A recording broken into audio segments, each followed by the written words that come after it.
Hello everyone and welcome back to the channel. This is the Euphoria 120 from Microheli. Now their design of this frame was based on a conversion kit for the Blade Torrent 110, which you can do.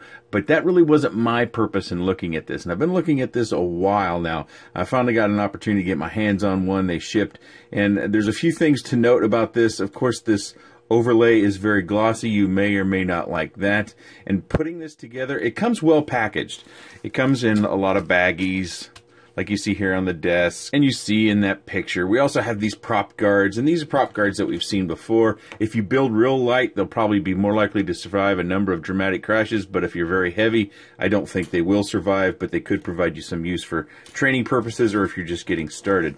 And now the reason why I wanted to talk about this a little bit is the design is a fair bit unique. As you can see, this is all 3D printed here. They've designed this to where you would mount the ESC on the underneath side of this first row or this first arm, and then your flight controller would go in here, and then you would use a sticky pad to put your receiver here. At least that's how they describe it in the instructions, which the instructions for putting this together are quite good. But you can see we've got this large cavern in here, and they recommend putting the VTX up here and having your receiver in here. Well, one of the reasons to have your receiver in here is they've designed this to where the antennas come up these little spots. There aren't any antenna tubes to come with this. It's just that you're supposed to mount it and then run it up through here. And if we flip this up, you'll see that the top plate also has, hopefully you can see it, a couple little grooves to line up with these holes. So that's pretty slick design. We've also got 3D printed pieces to hold our camera. So if you use like a micro run cam or something of that nature, then you can be fairly sure that you won't have any jello. Now, normally it's not a problem with jello. When we're looking at jello, we're generally looking at a Caddx Turtle or a Runcam Split that does has an extra board in here and also does onboard recording in HD. You're not going to be able to get that board in here. As you can see, this extends well beyond. And that's something else I should step back and mention. This can mount all sorts of different flight controller size from 16 by 16 up to 25 by 25. So you just move things in and out depending upon the size of your stack. Now my plan for this is to build it super light, maybe 2S, and stay with a motor that's below 7 grams. Because we don't have a lot of carbon fiber here, so we need to stay light or we're probably going to risk breaking an arm.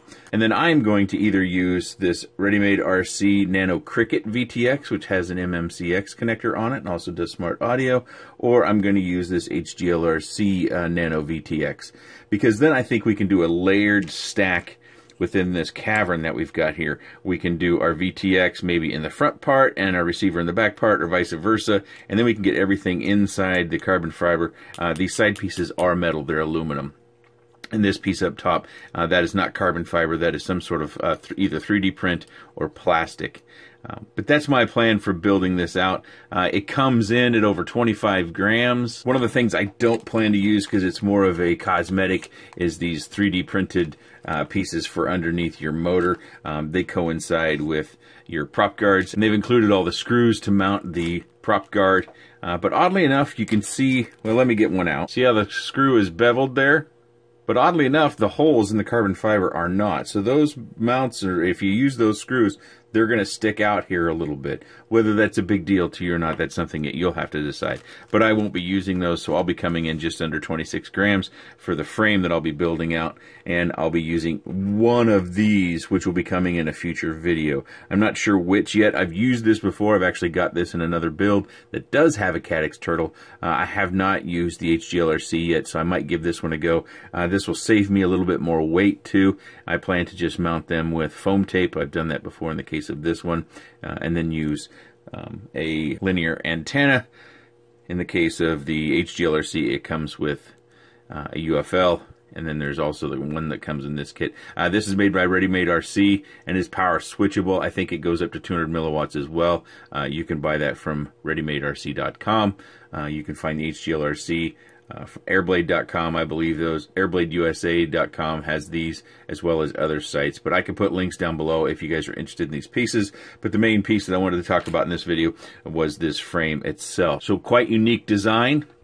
might not be for everyone. I haven't seen anybody with hands-on with this frame, and that's pretty much the only reason I wanted to bring it to your attention. I haven't seen any pictures or discussion about this frame. I think it's one that hasn't been used very much, and that's probably because they've marketed it towards a Blade Torrent transitional frame, whereas I don't have a Blade Torrent, and I'm just going to build this up. If you have any comments, questions, suggestions, or otherwise, please let me know in the section down below. I appreciate your time, and thanks for watching.